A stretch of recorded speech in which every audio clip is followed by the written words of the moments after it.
Hello বন্ধুরা, আবার একটা রেসিপি নিয়ে আমি চলে এসেছি। রেসিপিটার নাম হচ্ছে ইলিশ মাছ দিয়ে কচুর শাক। তা দেখো আমি কী কী করেছি। কচু সেদ্ধ করে রেখেছি, ইলিশ মাছের মাথা ভেজে রেখেছি, এদিকে মশলা করে রেখেছি। আর এখানে কড়াই বসিয়েছি, কড়াইতে তেল গরম হয়ে গেছে। আমি একটু জিরে দিলাম, দুটো শুকনো লঙ্কা দিলাম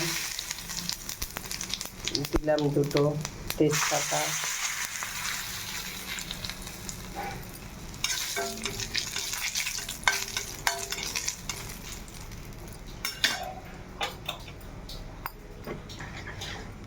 আর এর মধ্যে মশলা বেটেছি। আমি আজকে এটা একটু আদা বাটা, পেঁয়াজ বাটা দিয়ে আর কাঁচা লঙ্কা বাটা আছে এর মধ্যে। আদা, কাঁচা লঙ্কা আর পেঁয়াজ বাটা আছে, যেহেতু একটু ইলিশ মাছ দিয়ে করবো তার জন্য একটু পেঁয়াজ দিয়েছি। আর আদা বাটা আছে, কাঁচা লঙ্কা বাটা আছে। চলো রান্নাটা দেখি।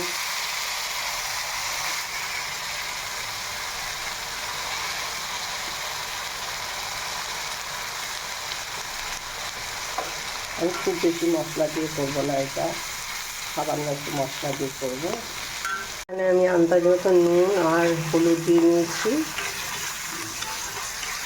আর দেখো বন্ধুরা, এটা কিন্তু আমার লোহার কড়াই।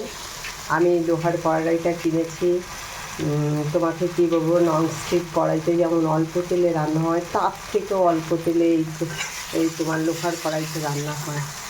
লোহার কড়াইতে ভীষণ ভালো ভাজাভাজি হয়, যে কোনো জিনিস ভাজতে খুব সুবিধা। হ্যাঁ, আমি লোহার কড়াইটাতে বেশিরভাগ একটু ভাজাভাজি করি। যাকে মশলাটা কষানো হয়ে গেল, কথা বলতে বলতে শাকটা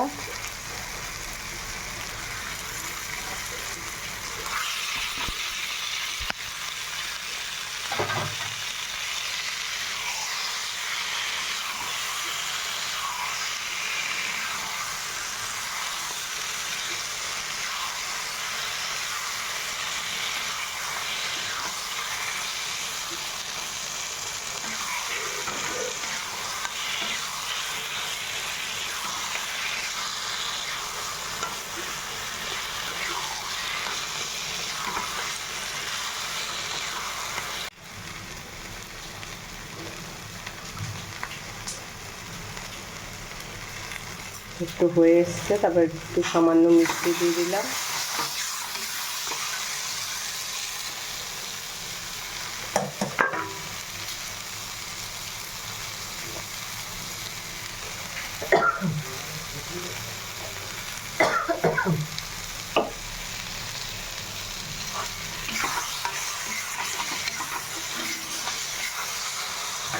তারপরে ইলিশ মাছের মাথাটা দিয়ে দিলাম।